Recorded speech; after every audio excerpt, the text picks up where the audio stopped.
اصلا فيديوهات تنزل؟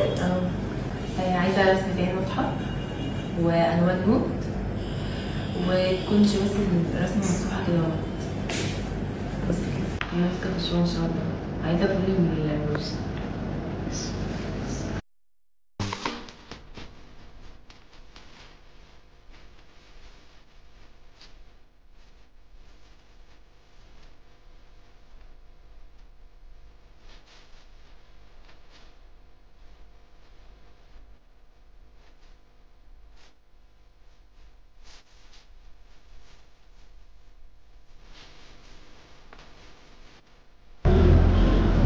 تحفة. ايه رأيك؟ والله بجد الألوان تحفة، خطير خطير. ما شاء الله عليك. تسلم ايدك بجد. تسلم ايدك، تحفة بجد. تسلم ايدك.